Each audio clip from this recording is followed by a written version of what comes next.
आज का जो टॉपिक है अरिथमेटिक प्रोग्रेशन, ये बोर्ड एग्जाम के पॉइंट ऑफ व्यू से बहुत इंपॉर्टेंट टॉपिक है। इस टॉपिक में सारे क्वेश्चन सॉल्व करके आप इजीली अपना मार्क्स गेन कर सकते हैं बोर्ड एग्जाम के अकॉर्डिंग। अगर आप 98% चाहते हैं, अगर आप 98% मार्क्स चाहते हैं तो इस टॉपिक के सारे क्वेश्चंस को इजीली सॉल्व करना आपको सीखना होगा और इस टॉपिक के कॉन्सेप्ट को समझना होगा। तो आज हम लोग स्टार्ट कर रहे हैं अरिथमेटिक प्रोग्रेशन। तो देखते हैं हम लोग अरिथमेटिक प्रोग्रेशन क्या है। अच्छा, इसके पहले हम आपको इससे रिलेटेड कुछ कॉन्सेप्ट और कुछ टर्म सिखा देते हैं। कुछ कॉन्सेप्ट समझते हैं और कुछ टर्म देखते हैं। प्रीवियस क्लासेस में आपने कुछ नंबर्स के बारे में पढ़ रखा है। आपने पहले पढ़ा रखा है नेचुरल नंबर्स के बारे में। नेचुरल नंबर्स ये क्या होते हैं आपने पहले पढ़ा है। 1, 2, 3, 4, 5, इन सबको हम लोग क्या कहते हैं, ये नेचुरल नंबर्स का ग्रुप है।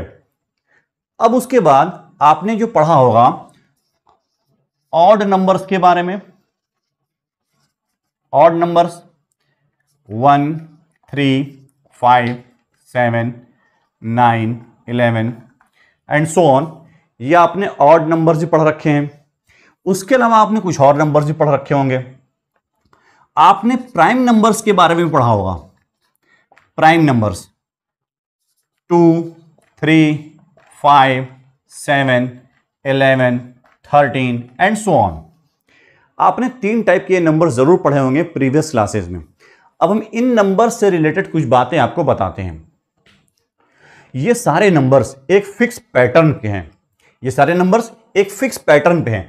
अगर आप नेचुरल नंबर्स को देखेंगे तो 1, 1 के बाद 2, 2 के बाद 3, हर एक नंबर में एक फिक्स नंबर ऐड करने पर हमें नेक्स्ट नंबर फाइंड हो जा रहा है। यानी इस नंबर में आपने फिक्स नंबर ऐड किया तो सेकंड नंबर मिल गया।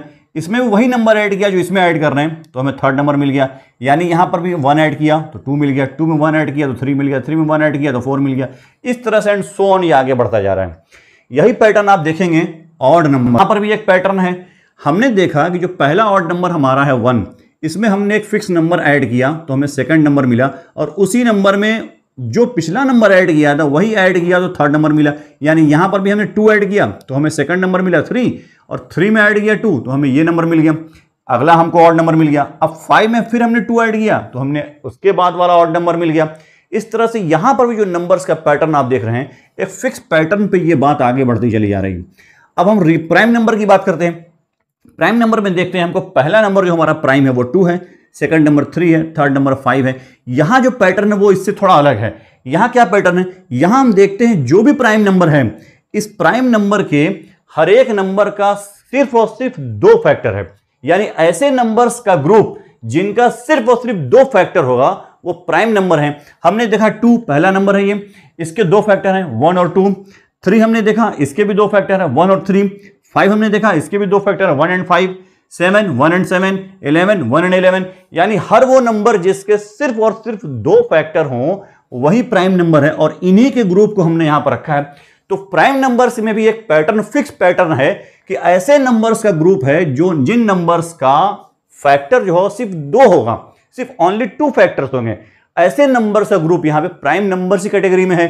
तो आपने देखा इस तरह से हमने 3 ऐसी कैटेगरीज बनाई, बल्कि 3 टाइप के नंबर लिखे, जिसमें एक पहला नेचुरल नंबर, दूसरा ऑड नंबर और तीसरा प्राइम नंबर है। इन तीनों नंबर को हमने यहां पे लिखा। तो इस तरह से इन नंबर्स को जब हम कॉमा लगा के, कॉमा के बीच में कॉमा यूज करते हुए जब इन नंबर्स का ग्रुप लिखते हैं, इस टाइप के पैटर्न को, जब किसी पैटर्न पे कोई नंबर बनता है तो उसको हम लोग बोलते हैं सीक्वेंस। क्या बोलते हैं? सीक्वेंस। ऐसा कोई भी नंबर, ऐसे कोई भी नंबर्स का ग्रुप जिनमें एक फिक्स पैटर्न पे बात आगे चलती रहती है, ऐसे सारे नंबर्स के ग्रुप को हम लोग क्या बोलते हैं? सीक्वेंस बोलते हैं। इनमें बीच में कॉमा का यूज होता है। यहां भी बीच में कॉमा का यूज है, यहां भी बीच में कॉमा का यूज है, यहां भी बीच में कॉमा का यूज है, आपने देखा। अब इस तरह के सारे नंबर्स का जो ग्रुप है वो सीक्वेंस है। यानी ये सारे नंबर्स भी एक सीक्वेंस कहलाएंगे, ये सारे नंबर्स भी एक सीक्वेंस है, और ये भी एक सीक्वेंस है। तो आपने समझा कि सीक्वेंस क्या होता है। अब हम आगे बताते हैं आपको। एक और इसमें टर्म है, एक है सीरीज। आपने सीक्वेंस समझ लिया, अब सीरीज समझ लेते हैं। कोई भी ऐसा सीक्वेंस जिनमें हम उनके बीच में कॉमा का यूज ना करके हम लोग उनको ऐड कर देते हैं एक दूसरे के साथ। सारे नंबर्स को जब ऐड कर देते हैं और जब उनका ग्रुप लिखते हैं, जैसे हम इसी नंबर को ले रहे हैं 1 + 2 + 3 + 4 + 5 एंड सो ऑन, ये और आगे तक। इस तरह से जब हम इसी नंबर, इसी सीक्वेंस को हम लोग ऐड करके लिखते हैं तो इस तरह के जो नंबर बनते हैं उसको हम लोग सीरीज बोलते हैं। यानी सीक्वेंस को ही हम सीरीज बना लेते हैं अगर उनके बीच में हम लोग कॉमा का यूज ना करके उनको सब सारे नंबर्स को आपस में ऐड कर देते हैं। यानी ऐड करने के साथ ये सारे नंबर सीक्वेंस ना होकर अब सीरीज बन गए। ठीक, उसी तरह से हम इन नंबर्स को देखते हैं, ये ऑड नंबर्स हैं 1 3 + 5 + 7 + 9 एंड सो ऑन। इस तरह से हमने ऑड नंबर्स को भी सीरीज में कन्वर्ट कर लिया है। यानी ये सारे नंबर्स जो हमारे सीक्वेंस थे, इस सीक्वेंस को मैंने सीरीज बना लिया। उसी तरह हम लोग प्राइम नंबर्स का भी कर सकते हैं, 2 + 3 + 5 + 7 + 11 + 13 एंड सो ऑन। ये प्राइम नंबर्स की भी सीरीज बन गई। तो आपने समझ लिया इन एग्जाम्पल से कि सीक्वेंस क्या होता है और सीरीज क्या होती है। इस चैप्टर में ये दो टर्म बहुत इंपॉर्टेंट है आपको समझना। अगर आप इसको समझेंगे तो ही आगे क्वेश्चंस के बारे में समझ पाएंगे कि सीक्वेंस क्या होता है और सीरीज क्या होती है। लेकिन अभी आपने इस टॉपिक की हेडिंग में देखा, नाम है अरिथमेटिक प्रोग्रेशन। अभी आपको प्रोग्रेशन समझना है।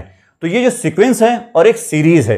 अब आप जानिए प्रोग्रेशन क्या होता है। जब कभी किसी भी एक सीक्वेंस में हम लोग किसी सीक्वेंस की nth टर्म निकालना जान जाते हो, कोई हमारे पास एक ऐसा फॉर्मूला आ जाता हो जिससे हम उसकी nth टर्म निकाल सकते हो। nth टर्म मींस हम लोग इसकी आगे की कोई भी टर्म, जैसे हमको जानना हो इसकी 50th टर्म क्या है, तो हमने देखा कि नेचुरल नंबर 1 2 3 4 5 होते हैं, इसकी 50th टर्म 50 होगी। हमको अगर इसका जानना हो कि 1000 टर्म क्या होगी तो इसकी 1000 टर्म 1000 होगी। उसी तरह अगर हमको ऑड नंबर्स की 50th टर्म जानना हो तो हमने देखा कि ये ऑड नंबर जो है 2 2 के डिफरेंस पर आगे बढ़ रहे हैं और इसकी जो 50th टर्म होगी वो 99 होगी। तो इस तरह से हमने बिना किसी चीज की हेल्प के इसकी 50th टर्म निकाल लिया, क्योंकि हम इसको एक पैटर्न, ऐसे पैटर्न पे देख रहे हैं जिसमें इसकी हमें न जानने वाली टर्म भी जान सकें। यानी एक ऐसी टर्म हम जिसकी वैल्यू निकाल सकें जिसकी वैल्यू हमें गिवन नहीं है। तो जब कभी कोई सीक्वेंस इस पैटर्न पर होता है कि उसकी किसी भी आगे वाली टर्म को हम लोग किसी फॉर्मूले की मदद से जान पाते हैं, ऐसे सीक्वेंस को हम लोग प्रोग्रेशन कहते हैं। जैसे ये वाली जो सीक्वेंस है ये भी एक प्रोग्रेशन है, ये वाली जो सीक्वेंस है ये भी एक प्रोग्रेशन है, ये सीक्वेंस भी है प्रोग्रेशन भी है। लेकिन इस वाली सीक्वेंस की हम बात करें जो प्राइम नंबर्स का सीक्वेंस है, इसमें अगर हमको जानना हो कि 50th नंबर वाला प्राइम नंबर कौन होगा, ऐसा प्राइम नंबर बताइए जो कि इस सीक्वेंस में 50th नंबर पर आता हो, ऐसा प्राइम नंबर बताइए जो इसमें 100 टर्म पे आता हो, 100 वाले नंबर पर आता हो। तो हमारे पास ऐसा कोई पैटर्न, हमारे पास ऐसा कोई फॉर्मूला नहीं है जिससे हम ये बता सकें कि 100 नंबर पे कौन सा प्राइम नंबर आएगा। तो ये जो हमारे पास सीक्वेंस है ये सिर्फ एक सीक्वेंस है, लेकिन ये प्रोग्रेशन नहीं है। तो इस एग्जांपल से आपने ये समझा होगा कि कोई भी सीक्वेंस वो है जिसमें अगर हम उसकी nth टर्म यानी आगे की कोई भी टर्म बिना उसके गिवन हुए हम उसकी आगे की कोई टर्म निकालना जान जाते हैं, सीख जाते हैं किसी फॉर्मूले की मदद से, तो उसको हम लोग सीक्वेंस तो बोलते ही हैं, प्रोग्रेशन भी बोलते हैं। और जिस सीक्वेंस का हम लोग nth टर्म नहीं निकाल पाते, यानी आगे की 50 टर्म, 100 टर्म, 200 टर्म, 500 टर्म निकालना हम किसी फॉर्मूले की मदद से नहीं जान पाते, उसको हम लोग सीक्वेंस ही कहते हैं, प्रोग्रेशन नहीं कहते। तो इससे ये डिफरेंस समझ में आया होगा आपको कि सीक्वेंस क्या है, सीरीज क्या है, और एक तीसरा प्रोग्रेशन क्या है। प्रोग्रेशन क्या है, तो आपने इन तीन टर्म को समझ लिया कि सीरीज क्या है, सीक्वेंस क्या है और प्रोग्रेशन क्या है। तो ये चीज आपके चैप्टर में आपके लिए बहुत इंपॉर्टेंट है, आपको ये जानना कि इन तीनों का डिफरेंस क्या है, सीक्वेंस, सीरीज और प्रोग्रेशन। तो हमको जो इस चैप्टर में पढ़ना है वो पढ़ना है अरिथमेटिक प्रोग्रेशन। हमको प्रोग्रेशन के बारे में समझना है। तो इसलिए हमने जो 3rd नंबर का सीक्वेंस लिखा है, प्राइम नंबर का सीक्वेंस, इसकी हमें कोई ज़रूरत नहीं है, हम इसको इरेज कर देते हैं। और हमको समझना है उस प्रोग्रेशन के बारे में, उस सीक्वेंस के बारे में जो प्रोग्रेशन भी है। यानी पहला वाला जो सीक्वेंस हमारा है ये भी प्रोग्रेशन है और सेकंड जो हमारा सीक्वेंस है ये भी प्रोग्रेशन है। तो अब चलिए इसके कुछ और टर्म समझते हैं, इसके बारे में कुछ और बातें समझते हैं जब भी हमें कोई सीक्वेंस मिलता है तो उस सीक्वेंस को कॉमा के साथ यूज करके हम उसको लिखते हैं। हर एक नंबर उसको हम लोग टर्म बोलते हैं। कॉमा से जो अलग अलग डिवाइड किया जा रहा है, हर एक नंबर एक टर्म है। यानी इस सीक्वेंस की टर्म जो फर्स्ट टर्म होगी वो ये 1 है, सेकंड टर्म 2 है, थर्ड टर्म 3 है, फोर्थ टर्म 4 है। इसकी जो टर्म है इसको हम लोग टर्म बोलते हैं, सॉरी 5 होना चाहिए, इसको हम लोग टर्म बोलते हैं। उसी तरह ऑड नंबर्स का जो सीक्वेंस है इसकी टर्म फर्स्ट टर्म है, सेकंड टर्म है, थर्ड टर्म है, फोर्थ टर्म है, फिफ्थ टर्म है, सिक्स टर्म है एंड सो ऑन, और आगे जो होगी वो आगे की टर्म होगी। तो इस तरह से हम लोग हर एक नंबर को एक टर्म बोलते हैं। अच्छा, इसी टर्म को हम लोगों ने टी से डिनोट किया है। T1, T2, T3, ये टर्म के लिए हम लोग इसको यूज करते हैं, ये टर्म को डिनोट कर रही है। अब आगे बढ़ते हैं। अब हम लोग देखते हैं एक चीज और, जो इसमें फर्स्ट टर्म होती है, किसी भी सीक्वेंस की जो फर्स्ट टर्म है वो क्या है, उसको हम लोग डिनोट करने के लिए एक और नंबर हमारे पास होता है, एक और हमारे पास सिंबल होता है, एक और सिंबल हम लोग यूज करते हैं। जो फर्स्ट टर्म होती है उसको हम लोग ए सिंबल से भी यूज करते हैं, यानी ए सिंबल से भी उसको हम लोग डिनोट करते हैं। जो फर्स्ट टर्म होती है उसको हम लोग ए सिंबल से भी डिनोट करते हैं। तो जो इस प्रोग्रेशन की फर्स्ट टर्म है यहां 1 है, ये भी इसको भी हम लोग सिंबल ए से डिनोट करेंगे। और जो ऑड नंबर्स का सीक्वेंस है इसका जो नंबर 1 है ये भी हम लोग ए से डिनोट करेंगे। सीक्वेंस को हम लोग इसके फर्स्ट टर्म को ए से डिनोट करेंगे। अच्छा, अब दूसरी बात समझते हैं इसके बारे में। जो हमारे दो टर्म हैं, first term, second term, third term, कोई भी दो टर्म हम ले लेते हैं, तो एक टर्म के बाद जो दूसरी टर्म आ रही है वो कैसे आ रही है, हम जरा इसको ध्यान से देखेंगे। तो फर्स्ट टर्म में एक फिक्स नंबर ऐड करने में सेकंड टर्म मिल गई। फर्स्ट टर्म में हमने 1 ऐड किया तो क्या मिल गया, सेकंड टर्म। सेकंड टर्म में फिर 1 ऐड किया तो मिला थर्ड टर्म। थर्ड टर्म में फिर हमने 1 ऐड किया, फोर्थ टर्म, फिर 1 ऐड किया, फिफ्थ टर्म। तो इसका मतलब ये हुआ कि दोनों जो टर्म हमारी कंसेक्यूटिव टर्म है, एक के बाद एक आने वाली जो टर्म है, उन दोनों में जो हमारा डिफरेंस आ रहा है वो क्या आ रहा है, 1 आ रहा है, 1। तो जब कभी दो टर्म के बीच जो डिफरेंस होता है वो हर जगह सेम होता है, इसीलिए हम लोग उसको कॉमन डिफरेंस बोलते हैं। क्या बोलते हैं, कॉमन डिफरेंस। और उसको हम लोग इस पूरे चैप्टर में डी से डिनोट करेंगे। जो कॉमन डिफरेंस है उसको हम लोग डी से डिनोट करेंगे। यानी किसी भी सीक्वेंस में दो टर्म के बीच जो डिफरेंस होगा वो डी, उसको डी से डिनोट करेंगे और उसको हम लोग कॉमन डिफरेंस बोलते हैं। कॉमन डिफरेंस क्यों बोलते हैं, यह बात भी समझ लीजिए। जब भी कोई सीक्वेंस होगा, प्रोग्रेशन, अरिथमेटिक प्रोग्रेशन होगा, तो उसमें जो एक जगह जो डिफरेंस आएगा, एक जगह जो दो टर्म के बीच जो डिफरेंस है, वही डिफरेंस दूसरी और तीसरी टर्म के बीच भी होगा, तीसरी और चौथी टर्म के बीच भी होगा, चौथी और पांचवी टर्म के बीच भी होगा। यानी हर जगह दो कंसेक्यूटिव टर्म के बीच जो डिफरेंस होगा वो बिल्कुल इक्वल होता है। यही बात हमारे अरिथमेटिक प्रोग्रेशन की एक प्रॉपर्टी भी है। अरिथमेटिक प्रोग्रेशन की एक प्रॉपर्टी है कि उनका जो कॉमन डिफरेंस होता है वो हमेशा इक्वल होगा, इसीलिए उसको कॉमन डिफरेंस बोलते हैं। अगर अलग अलग होता तो वो कॉमन डिफरेंस उसका नाम नहीं रखते हम लोग। यानी हमने जो कॉमन डिफरेंस नाम दिया है वो इसीलिए है कि दो टर्म के बीच जो डिफरेंस होगा, चाहे वो फिफ्थ टर्म और फोर्थ टर्म के बीच हो, चाहे फोर्थ टर्म थर्ड टर्म के बीच हो, चाहे थर्ड टर्म टू टर्म के बीच हो, इनके बीच जो डिफरेंस होगा वो हमेशा सेम होगा, एक जैसा होगा। इसीलिए इसको कॉमन डिफरेंस बोलते हैं और इसको डी से डिनोट करते हैं। अब यही बात आप ऑड नंबर से ग्रुप को भी देख लीजिए। फर्स्ट टर्म और सेकंड टर्म के बीच जो डिफरेंस है, 3 में से 1 माइनस करेंगे तो कितना आएगा हमारे पास, 2 आएगा। 5 में से 3 माइनस करेंगे 2 आएगा। 7 से 5 माइनस करेंगे 2 आएगा। 9 में से 7 माइनस किया 2 आया। यानी हर जगह बाद वाले टर्म से उसके पहले वाली टर्म को माइनस करने पर जो हमें रिजल्ट मिलता है वही हमारा कॉमन डिफरेंस है। इसका मतलब कॉमन डिफरेंस जो होता है वो क्या होता है, वो कोई भी दो टर्म हम ले लें और बाद वाली टर्म में से पहले वाली टर्म को माइनस करेंगे। ये बात ध्यान रखेंगे कि हमेशा दो कंसेक्यूटिव टर्म अगर लेते हैं तो उनमें बाद वाली में से पहले वाली माइनस करेंगे। हमने अगर 3 और 1 टर्म लिया है, फर्स्ट टर्म और सेकंड टर्म लिया है, तो सेकंड टर्म में से फर्स्ट टर्म माइनस करेंगे। अच्छा, दूसरी बात और ये हो सकती है, हम चाहे तो थर्ड टर्म से सेकंड टर्म माइनस कर दें तो ये भी, उसका भी डिफरेंस हमारे पास सेम आएगा, T3 माइनस T2। ये भी कर सकते हैं, फोर्थ टर्म से थर्ड टाइम माइनस कर दें। यानी सबका जो रिजल्ट आएगा वो सेम आएगा, हमेशा डिफरेंस सेम आएगा। इसीलिए वो कॉमन डिफरेंस है जिसको डी से डिनोट करते हैं। और हर एक सीक्वेंस का जो फर्स्ट टर्म होगा वो उसको ए से डिनोट करेंगे। चूंकि इस नेचुरल नंबर्स के सीक्वेंस में 1 फर्स्ट नंबर है, ऑड नंबर के सीक्वेंस में भी 1 ही फर्स्ट नंबर है, इसीलिए यहां दोनों की वैल्यू 1 के इक्वल है। लेकिन किसी और सीक्वेंस में हो सकता है फर्स्ट टर्म 10 हो, किसी सीक्वेंस में फर्स्ट टर्म 11 हो, किसी सीक्वेंस में फर्स्ट टर्म 100 भी हो सकती है। तो जो हमारी फर्स्ट टर्म होगी उसी को हम लोग ए से डिनोट करेंगे और ए इक्वल टू फर्स्ट टर्म होगी। तो ये टर्म, ये बात भी आपको अच्छी तरह समझ लेनी चाहिए। अब हम लोग आगे बढ़ते हैं। तो आपने फर्स्ट टर्म समझ लिया, आपने कॉमन डिफरेंस समझ लिया होगा अच्छी तरह। उसके साथ साथ आपने ये भी समझ लिया कि हर एक नंबर को टर्म के नाम से पुकारते हैं और टर्म को हम लोग टी से डिनोट करते हैं। टी के साथ 1 2 3 4 नंबर्स का यूज करते हैं हम लोग। First term, second term, third term, fourth term को हम लोग डिनोट करते हैं। अब आपने देखा कि जो नेचुरल नंबर्स हैं या जो ऑड नंबर्स हैं उनका कॉमन डिफरेंस हमेशा इक्वल है और इसलिए वो अरिथमेटिक प्रोग्रेशन है।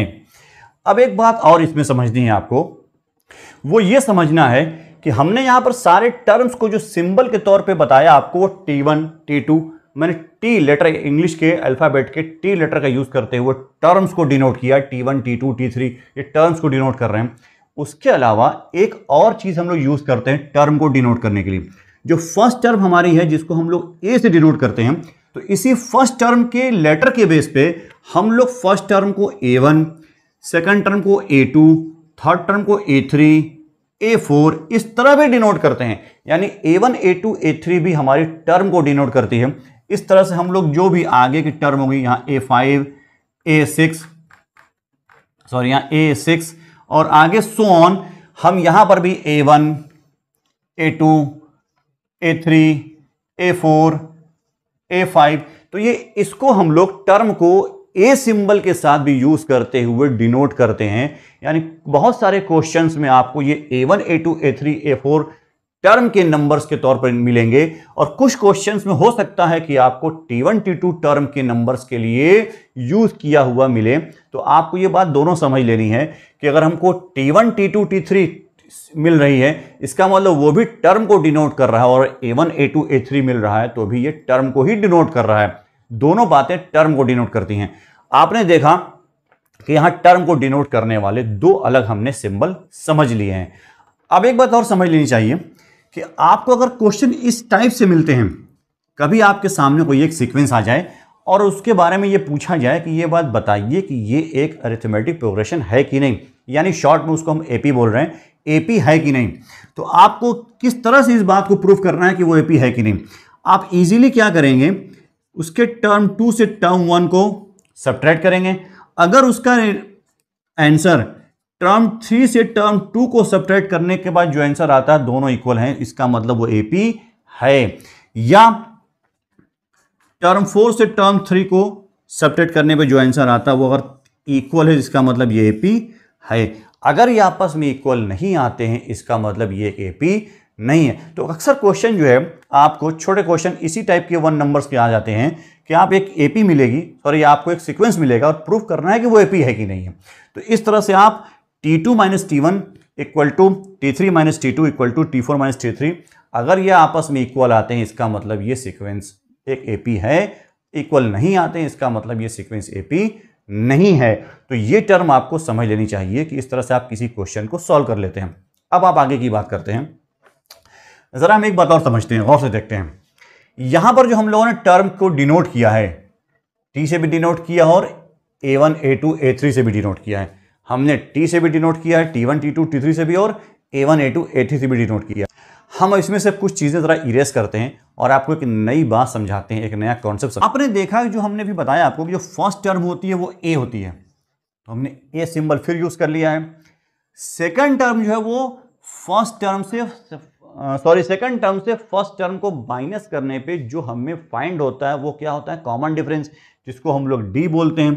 सेकंड टर्म से फर्स्ट टाइम माइनस कर दी, थर्ड टर्म से सेकंड टाइम माइनस कर दी, तो हमें जो मिलता है वो होता है कॉमन डिफरेंस, यानी डी उसको बोलते हैं। या इसी बात को हम ऐसे भी बोल सकते हैं कि फर्स्ट टर्म में अगर हम डी को प्लस कर दें, फर्स्ट टर्म में अगर हम डी को प्लस कर दें तो हमें सेकंड टर्म मिल जाएगी। जैसे एग्जांपल के तौर पर समझिए, यहां पे फर्स्ट टर्म 1 है और इनका कॉमन डिफरेंस 2 में से 1 माइनस करेंगे तो 1 आएगा। तो जो सेकंड टर्म आई फर्स्ट टर्म 1, उनमें कॉमन डिफरेंस 1 ऐड कर दिया तो सेकंड टर्म 2 मिल गई। फिर 2 में फिर कॉमन डिफरेंस 1 ऐड कर दिया तो 3 मिल गई।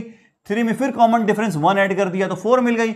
इस तरह से आपने समझा कि किसी भी टर्म को फाइंड करने के लिए अगर हम फर्स्ट टर्म से उसी कॉमन डिफरेंस को बार बार ऐड करते चलें तो हमें नेक्स्ट टर्म फाइंड होती रहती है। यानी अगर हम इस बात को इस एग्जांपल से भी समझें, फर्स्ट टर्म हमारी 1 है, सेकंड टर्म हमारी 3 है, इन दोनों का जो कॉमन डिफरेंस है यानी हर एक जगह पूरे सीक्वेंस में जो कॉमन डिफरेंस है वो 2 है। 3 - 1 = 2, 5 - 3 = 2, 7 - 5 = 2। जो कॉमन डिफरेंस हमारे यहाँ आ रही है वो डी, वो 2 है। अगर हम फर्स्ट टर्म यानी 1 में कॉमन डिफरेंस ऐड कर देते हैं 2, तो हमें जो मिलती है वो क्या मिलती है? सेकंड टर्म मिलती है। उसी सेकंड टर्म में फिर हम कॉमन डिफरेंस ऐड कर देते हैं 2, 3 2 ऐड किया तो हमें क्या मिलेगी? थर्ड टर्म मिलेगी। उसी थर्ड टर्म में फिर हमने कॉमन डिफरेंस ऐड किया 2, तो 5 + 2 = 7, हमें फोर्थ टर्म मिलेगी। इससे ये बात समझ में आती है कि जो फर्स्ट टर्म होती है उसमें अगर हम कॉमन डिफरेंस ऐड कर देते हैं तो हमें क्या मिल जाती है? वो सेकंड टर्म।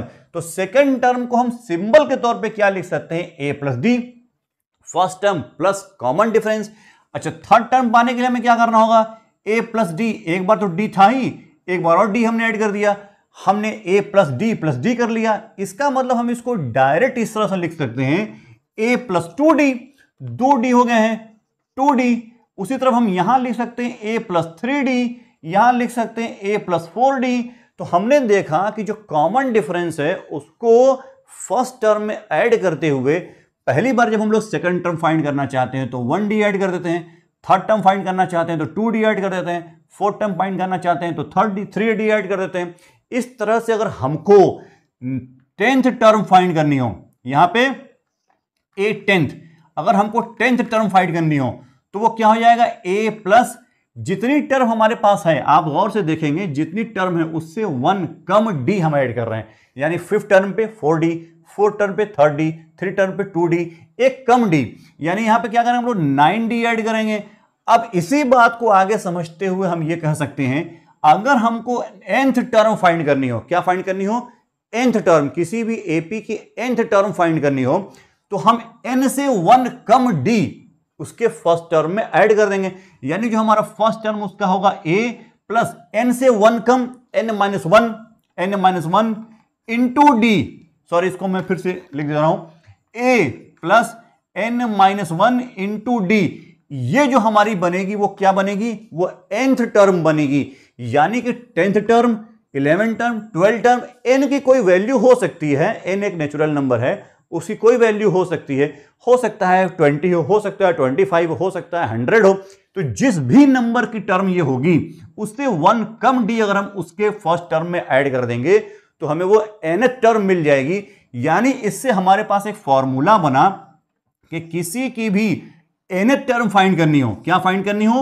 an फाइंड करना हो तो उसको हम लोग क्या करेंगे? a plus n - 1 into d, यानी उसका हम लोग जो सिंबल बनाएंगे वो क्या बनाएंगे? जो फॉर्मूला बना कि an = a plus n - 1 into d। यानी किसी भी एपी की nth टर्म फाइंड करने के लिए हमको a plus n - 1 into d हम लोग इस तरह से ऐड कर देंगे तो वो हमें nth टर्म फाइंड हो जाएगी। इस तरह से आपने समझा कि इस एपी में हमने एक फॉर्मूला क्रिएट कर लिया किसी भी एपी की nth टर्म फाइंड करने के लिए। तो उम्मीद है ये सारी बात समझ गए होंगे। इसी बात को अगर हम इस वाले एपी में यानी इस ऑड नंबर्स की एपी में देखें तो यहां भी ये बात हो सकती है कि हम इसके भी टर्म ऊपर जो टी सिंबल हमने यूज किया इसको हम यहां इरेज कर देते हैं और आप यहां समझते हैं अच्छे से। अब इसको हम ए से सिंबल से डिनोट कर रहे हैं। अब इस वाले सेकंड टर्म के लिए हमको इन दोनों का जो कॉमन डिफरेंस है 2 वो ऐड कर देंगे तो हमें सेकंड टर्म मिल जाएगी। आप देख सकते हैं सेकंड टर्म और फर्स्ट टर्म का जो कॉमन डिफरेंस आ रहा है वो 2 आ रहा है। फर्स्ट टर्म 1 में 2 ऐड करेंगे तो सेकंड टर्म 3 मिल जा रही है हमको। अब 3 में फिर कॉमन डिफरेंस ऐड करेंगे तो 3 + 2 5 मिल जा रहा है। यानी थर्ड टर्म फिर हमको फाइंड करने के लिए 2d ऐड करना पड़ेगा फर्स्ट टर्म में। नेक्स्ट टर्म हमको फाइंड करने के लिए 3d ऐड करना पड़ेगा, a + 4d। इस तरह से आप देख सकते हैं कि a + 5d। इस तरह से आप देख सकते हैं कि हमारी जो टर्म है a6 टर्म है वो a + 5d करने पर हमें 6 टर्म मिल रही है। यानी इसमें अगर हम nth टर्म लाना चाहते हैं तो an equal to a plus n minus 1 into D अगर हम ऐड कर देते हैं, a में n minus 1 into D add कर देते हैं तो हमें इसकी भी nth टर्म फाइंड हो जाएगी। इस तरह से ये फॉर्मूला क्रिएट हुआ कि किसी भी एपी में nth टर्म फाइंड करने के लिए उसके फर्स्ट टर्म में n माइनस 1 इंटू डी का मल्टीप्लाई n माइनस 1 में करेंगे और उसको a से ऐड करेंगे कि फर्स्ट टर्म से ऐड कर देंगे तो हमें उसकी nth टर्म फाइंड हो जाएगी। तो इस तरह से आपने इस बात के कॉन्सेप्ट को समझा कि किसी भी एपी का nth टर्म हम किस तरह से फाइंड करते हैं लेंगे। इस तरह से आपने एपी का जो बेसिक कॉन्सेप्ट था समझा कि किस तरह से कोई एपी हो सकती है। यह बात कैसे प्रूव करते हैं, इस बात के लिए आपको दो कंसेक्यूटिव टर्म का डिफरेंस निकालना होता है। यानी बाद वाली टर्म से उसके पहले वाली टर्म को माइनस करते हैं, बाद वाली टर्म से उसके पहले वाली टर्म्स को हम लोग सब्ट्रैक्ट कर लेते हैं और उनका जो रिजल्ट आता है अगर वो इक्वल आता है, हर जगह डिफरेंस इक्वल आ रहा है, इसका मतलब वो एक एपी है। दूसरी बात जो दूसरा कॉन्सेप्ट इसमें आपने समझा कि किसी भी एपी की nth टर्म फाइंड करना हो तो आपको ये फॉर्मूला फाइंड हुआ कि an equal to a plus n minus 1 into D. यानी कि किसी भी एपी में अगर आपको nth टर्म निकालनी हो तो इस फॉर्मूले पे आप उसकी वैल्यूज को पुट करेंगे तो आपको nth टर्म फाइंड हो जाएगी। अब हम लोग इस कॉन्सेप्ट के कुछ क्वेश्चंस को, कुछ एग्जांपल्स को कर लेते हैं। इस तरह से आपको ये कॉन्सेप्ट और भी क्लियर हो जाएगा। और अगर किसी स्टूडेंट के मन में कोई डाउट भी रह गया होगा, हालांकि डाउट नहीं होना चाहिए, मैंने सारी बातों को बहुत ही डिटेल में समझाने की कोशिश की है, कहीं भी कोई बात मैंने छोड़ी नहीं है, फिर भी एग्जाम्पल से आपको सारी बातें और अच्छे से क्लियर हो जाएंगी। तो हम लोग चलते हैं, एक दो एग्जाम्पल समझ लेते हैं इसका। अब इस एग्जाम्पल को हम लोग देखते हैं। For the AP 12, 15, 18, 21 and so on, find the first term and the common difference. इस एपी में हमें फर्स्ट टर्म बतानी है और कॉमन डिफरेंस फाइंड करना है। तो हम लोग देखते हैं सॉल्यूशन। आपको और हमें मालूम है कि जो फर्स्ट टर्म होती है वो किसी भी एपी की जो फर्स्ट टर्म है वो हमें साफ दिख रही है। इस एपी की फर्स्ट टर्म क्या है, 12 है, वो हमने फौरन फाइंड कर ली फर्स्ट टर्म।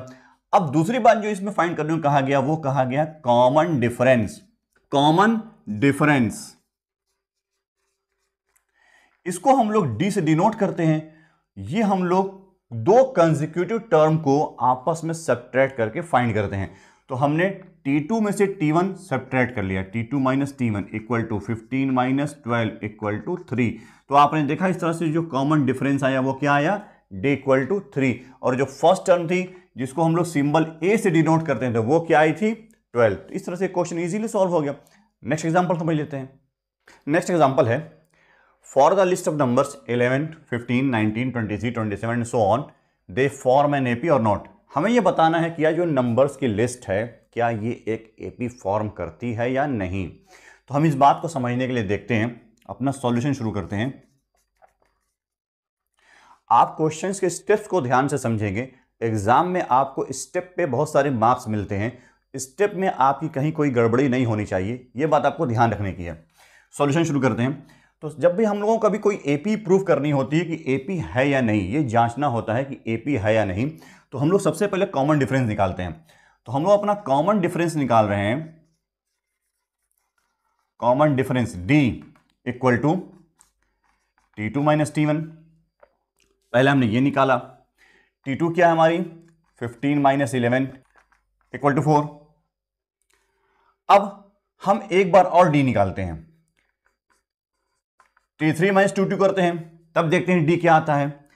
T3 हमारे पास जो है थर्ड टर्म 19 और सेकेंड टर्म 15, इनका हम डिफरेंस निकालते हैं 4। इस तरह से हम देखते हैं कि T2 minus T1 equal to T3 minus T2, यानी इन दोनों का जो डिफरेंस आ रहा है वो भी 4 आ रहा है और इनका डिफरेंस भी 4 आ रहा है। इस तरह से ये एक एपी फॉर्म कर रहे हैं। इट इज क्लियर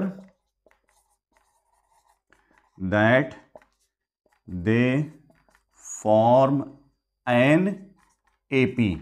आप चाहते तो यहां पे एक और डिफरेंस फाइंड कर सकते थे, जैसे हमने 2 बार डिफरेंस फाइंड किया। आप चाहते तो तीसरा डिफरेंस एक और डी निकाल लेते।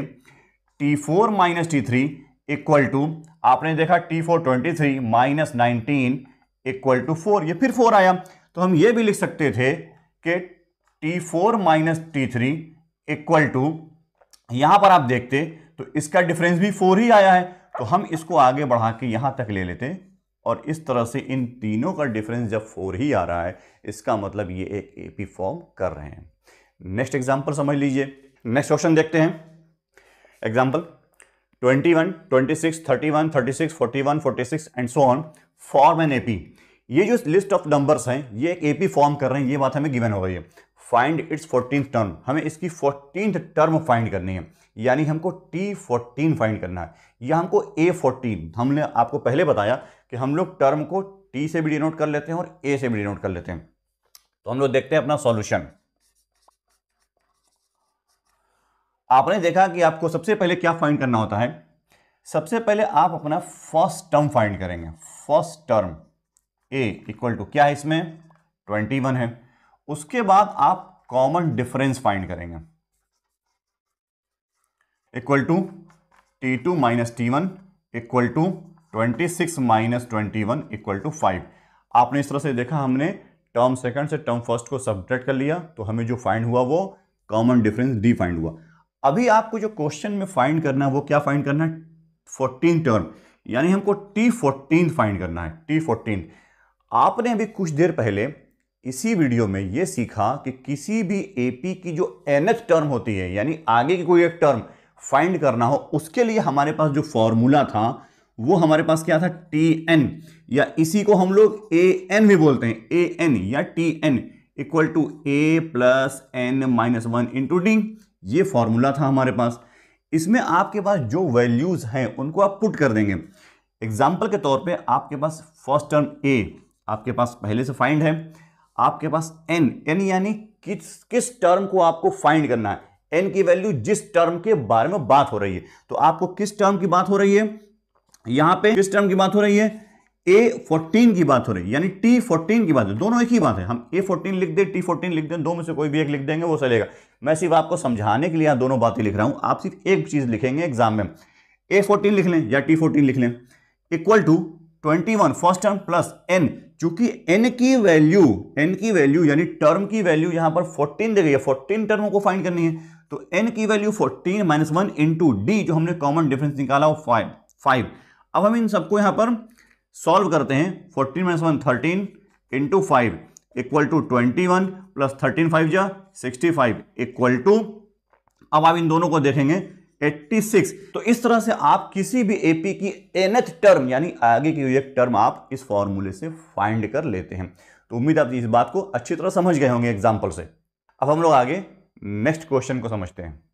ये एग्जांपल देखिए, 3, 9/2, 6, 15/2, 9, 21/2 and so on is an AP. ये एक एपी है। फाइंड इट्स 24th टर्म, हमें इसकी 24th टर्म फाइंड करनी है। तो सॉल्यूशन देखते हैं। सॉल्यूशन में सबसे पहले आप फर्स्ट टर्म फाइंड करेंगे। First term A equal to क्या है, ये 3 है। फिर आप इसका कॉमन डिफरेंस फाइंड करेंगे D इक्वल टू, आपको मालूम है कॉमन डिफरेंस फाइंड करने के लिए कोई भी दो कंसेक्यूटिव टर्म को आपस में सब्ट्रैक्ट करते हैं, बाद वाली टर्म से पहले वाली टर्म को सब्ट्रैक्ट करते हैं, यानी T2 minus T1 equal to, T2 value कितनी है 9/2 माइनस 3 इक्वल टू, अब आप देखेंगे जब हम एलसीएम लेंगे तो 2 का मल्टीप्लाई ऊपर 3 में हो जाएगा, 9 माइनस 6 ऊपर बचेगा और नीचे 2 इक्वल टू 3/2। ये हमारा क्या आया, कॉमन डिफरेंस आया D। आप अब इसके बाद आपको जो फाइंड करनी है वो 24 टर्म, यानी हमको A24 फाइंड करनी है। क्या फाइंड करनी है, A24। तो हमारे पास जो फॉर्मूला है AN equal to A plus N minus 1 into D, ये फॉर्मूला है। हमको 24 टर्म फाइंड करनी है तो हम इसकी वैल्यू 24 रख देंगे। A की वैल्यू हमने फाइंड कर ली है 3, N की वैल्यू हमारे पास 24 है, चूंकि हमको 24 टर्म ही फाइंड करनी है। माइनस 1 इंटू डी की वैल्यू अभी हमने फाइंड की है 3/2। अब हम इसको सॉल्व करेंगे तो 3 प्लस 24 से 1 माइनस होगा तो 23 इंटू 3/2 इक्वल टू 3 प्लस, अब हम इनको आपस में सॉल्व करेंगे, 23 3 जा 69/2 इक्वल टू, अब यहां पे एलसीएम लेंगे तो आपको मालूम है 2 का मल्टीप्लाई 3 में हो जाएगा, ये 6 बन जाएगा, 6 + 69/2 इक्वल टू, अब इन दोनों को हम सम कर देंगे तो 75/2। इस तरह से आपने देखा कि 24 टर्म जो आई वो 75/2 आई। तो ये जो प्रोसेस आपने समझा, इससे आपको बहुत सारी बातें क्लियर हो गई होंगी कि कभी भी कोई हमें एपी मिलती है तो हमें उसकी फर्स्ट टर्म क्या होती है, ये हम कैसे फाइंड कर ले रहे हैं। कॉमन डिफरेंस, दो कंसेक्यूटिव टर्म से बाद वाली में से पहली वाली को हम लोग सब्ट्रैक्ट करते हैं तो हमें डी मिल जाता है, कॉमन डिफरेंस मिल जाता है। और अगर हमको किसी की nth टर्म फाइंड करनी हो, आगे की कोई टर्म फाइंड करनी हो, तो इसका फॉर्मूला आपने अभी पहले पढ़ लिया है कि an = a + n - 1 × d, यानी किसी की भी nth टर्म फाइंड करनी होती है तो उसके लिए ये फॉर्मूला बन जाता है, उसके फर्स्ट टर्म a में n - 1 × d का सम कर देते हैं तो हमें उसकी nth टर्म फाइंड हो जाती है, और इस फॉर्मूले के बेस पे हम किसी भी एपी की nth टर्म फाइंड कर लेते हैं। तो आपने इस कुछ एग्जांपल से ये समझ लिया होगा कि हमें कभी भी कोई चीज ये पता करनी हो कि वो गिवन जो लिस्ट ऑफ नंबर्स है वो एपी है कि नहीं है, तो हमने कैसे फाइंड कर लिया, किस तरह से उसको हमने देखा। और अगर हमें कोई nth टर्म फाइंड करनी हो आगे की तो हमें किस तरह से फाइंड करना है, वो इसके लिए हमारे पास फॉर्मूला है और हम इस तरह से इसको सॉल्व कर लेते हैं। तो उम्मीद है आप इस एग्जाम्पल से भी सारे कॉन्सेप्ट को ईजिली समझ गए होंगे और सारे डाउट्स आपके क्लियर हो गए। अब इसके बाद हम लोग एक्सरसाइज 5.1 और 5.2 के सारे सॉल्यूशंस को करेंगे।